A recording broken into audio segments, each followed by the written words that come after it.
Dear learners, we are moving to lesson 3, Accounting Conventions. I am Siba. In this lesson, we are going to deal with convention of consistency, convention of full disclosure, convention of materiality and convention of conservatism. An accounting convention refers to common practices which are universally followed in recording and presenting accounting information of the business entity.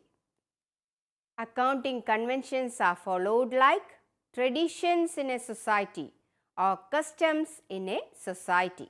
Accounting conventions are evolved through regular practice over many years as well as consistent practice, that is continuous practice of the same method over many years to facilitate uniform recording in the books of accounts. Important conventions are convention of consistency, convention of full disclosure, convention of materiality and convention of conservatism. Let us study first convention, that is convention of consistency. It means that same accounting principles should be used for preparing financial statements year after year. While charging depreciation on fixed assets or while valuing unsold stock, once a particular method is used means it should be followed year after year. For example, if straight line method is used by an organization in 2011, then it should be followed in 2012 and in 2013. Then only comparison will be possible. If one organization has valued closing stock in this method like cost price or market price, whichever is lower. If in 2011, if this organization has valued stock in this way means in 2012 and in 2013, in the same way they have to value the stock, that is closing stock. Financial statements can be analyzed and compared with the help of convention of consistency. Financial statements can be analyzed provided that depreciation on fixed assets is charged by using particular method year after year. Financial statements can be compared provided that unsold stock is valued by using particular method year after year. We have different types of consistency: vertical consistency, horizontal consistency and dimensional consistency. Vertical consistency, that is, it is found within the group of interrelated financial statements of an organization on the same date. Here, vertical consistency occurs when fixed assets have been shown at cost price, or it occurs when in interrelated income statement depreciation has been charged on the historical cost of the asset. Horizontal consistency. This consistency is to be found between financial statements of one entity from one period to another period. Horizontal consistency helps in comparing the performance of different years. For example, comparing the performance of 2011 and 2012. Dimensional consistency. This consistency is to be found in the statements of two different business entities of the same period. For example, one business entity ABC Limited and another business entity XYZ Limited. These two business enterprises are compared or same methods are used, and that helps in the comparison of these two units in one particular year, that is 2011. Dimensional consistency assists in making comparison of the performance of one business entity with the other business entity in the same trade and on the same date. Here I have given you some example like one business entity, Harsh Cashew Limited. From the name itself you can identify it is engaged in cashew business. Sita Cashew Limited, another business entity. It is also engaged in the same trade and in the same year. So, comparison is possible with the help of convention of consistency principle. What are the significance of the consistency principle? It facilitates comparative analysis of the financial statements. It ensures uniformity in charging depreciation, uniformity in the valuation of closing stock. Next, convention of full disclosure. Convention of full disclosure requires that all material and relevant facts concerning financial statements should be fully disclosed. Every financial statement should fully disclose all relevant information. Full disclosure means that there should be full, fair and adequate disclosure of accounting information. Adequate means sufficient set of information to be disclosed. Fair means equitable treatment of users. Full means complete presentation of the information. For example, as per accounts, if net sales are shown for rupees 1,50,000 and the users want to identify what will be the gross sales, then this should be disclosed in the accounts. The interested parties want to know the amount of gross sales, which may be 2 lakh, and sales returns of rupees 50,000.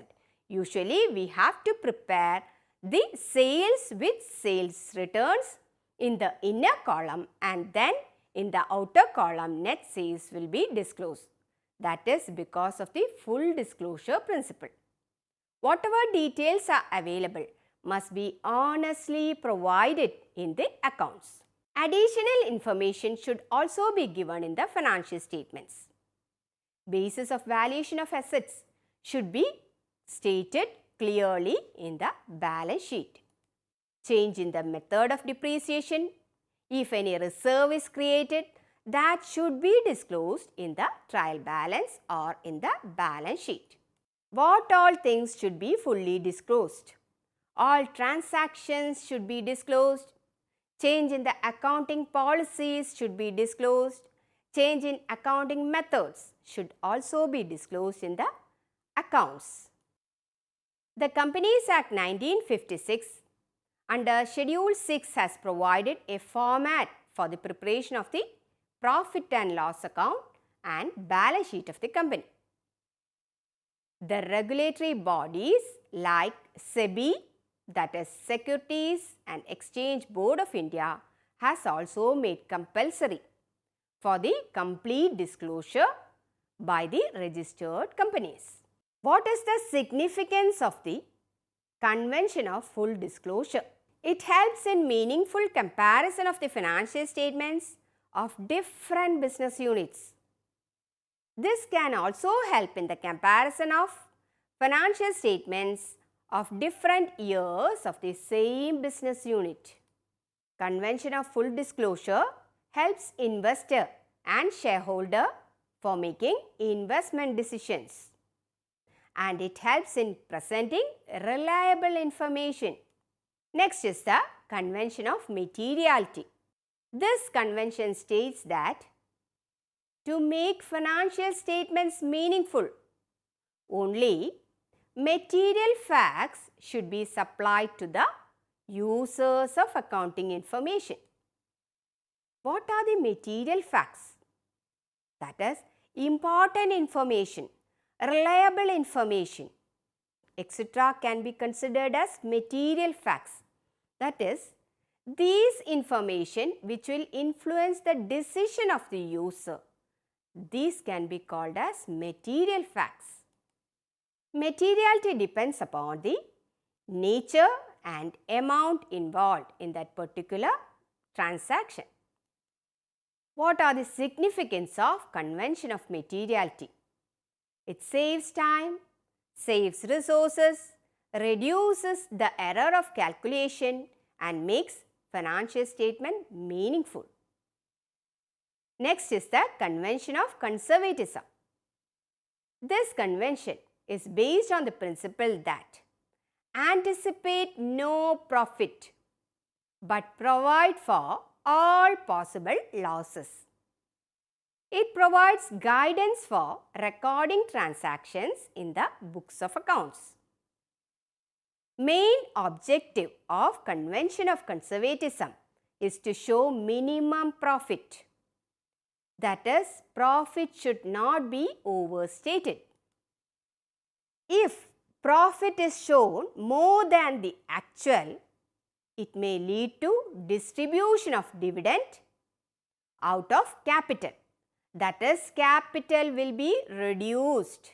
If business anticipates any loss in the near future, provision should be made in the books of accounts. So, profit should not be recorded until it is realized. If business anticipates loss, provision should be made for it. Valuing closing stock at cost or market price, whichever is lower. That is done on the basis of convention of conservatism. Why we are creating provision for doubtful debt? Because of this convention, we are providing discount on debtors, we are writing off intangible assets, etc. The convention of conservatism is a useful tool in situation of uncertainty and doubts. What is the significance of convention of conservatism? It helps in ascertaining actual profit. It is useful in the situation of uncertainties and doubts. It helps in maintaining the capital of the enterprise. Listeners, now we have studied accounting conventions and moving to accounting standards. For this, we have to study generally accepted accounting principles. The term generally accepted means that these principles must have support and generally comes from professional accounting bodies. Generally accepted accounting principles refer to the rules adopted for recording business transactions of financial statements, or guidelines. GAAP means the guidelines adopted for recording business transactions. Standard denotes a discipline and standard helps for evaluation, and it is providing as a guideline for financial statement preparation, and it is a yardstick for preparing financial statements. Accounting standards are guidelines, that means uniform practices that is followed by all organizations. In other words, I can say accounting standards are the general rule that is applicable to all corporate enterprises.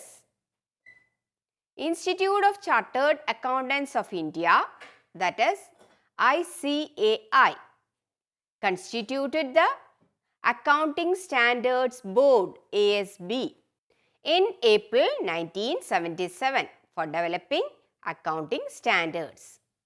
So, ICAI constituted ASB for developing accounting standards. The International Accounting Standards Committee was set up in 1973 with its headquarters in London. Accounting Standards Board is entrusted with the responsibility of formulating standards. Why they are formulating standards? Because they are formulating standards by considering the international developments and legal requirements in India. IASC has brought 40 accounting standards.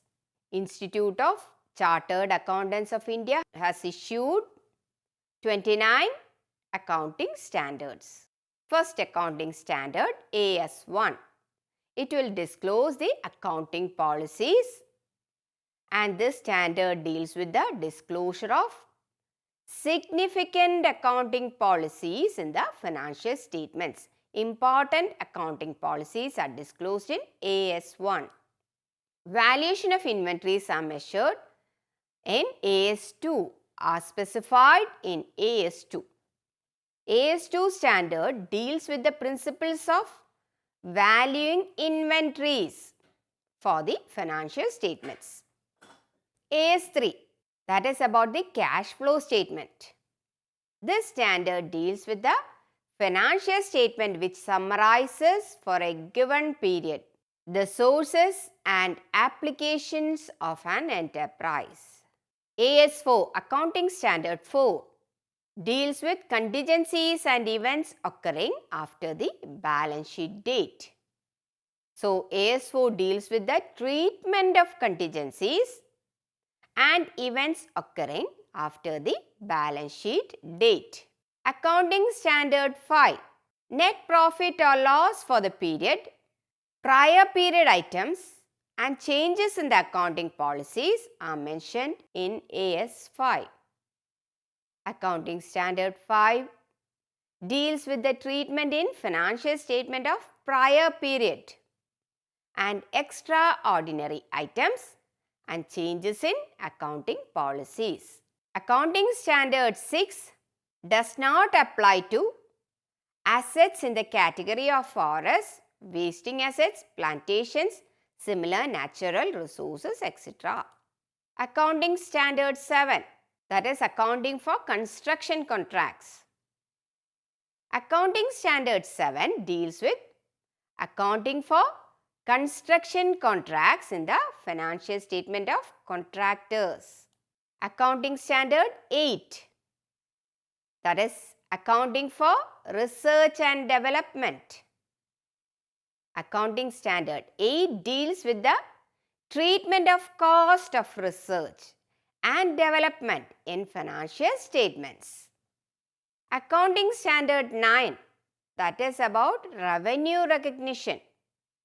So, AS9 deals with the basis for recognition of revenue in the statement of profit and loss of an enterprise. Accounting Standard 10, that is accounting for fixed assets. This standard deals with the recognition of fixed assets which is grouped under various categories like land, building, plant and machinery, vehicles, furniture and gifts, goodwill, patent, etc. Accounting Standard 11, accounting for the effect of change in foreign exchange rate. Accounting Standard 12, that is for government grants. Accounting for government grants are recorded in AS12. AS13 deals with, or Accounting Standard 13 deals with accounting for investment. AS14, Accounting Standard 14 deals with accounting for amalgamation. Accounting for retirement benefit in the financial statement of employers is in Accounting Standard 15. AS16 deals with borrowing cost. Accounting Standard 17, that is about segment reporting. Accounting Standard 18, it discloses related party disclosures, or it represents related party disclosures. AS 19 is about leases. Accounting Standard 19 deals with the accounting treatment of transactions related to lease arrangements or lease agreements. Accounting Standard 20 is about earnings per share. This standard deals with the presentation and computation of earning per share. Accounting Standard 21, that is about consolidated financial statements, and Accounting Standard 22 is about accounting for taxes on income. AS 23, Accounting Standard 23, that is for accounting for investment in associates in consolidated financial statements. And if there is any discontinued operations, it is disclosed in Accounting Standard 24. Accounting Standard 25 is about interim financial reporting, and Accounting Standard 26 is about intangible assets. Accounting Standard 27, financial reporting of interest for joint venture. AS 28 deals with impairment of assets. Accounting Standard 29 is about the provision for contingent liabilities and contingent assets. Dear learners, in this lesson we have studied about accounting conventions, convention of consistency, full disclosure, materiality, conservatism, and we have got an idea relating to accounting standards also. Hope you understood this very well. Thank you.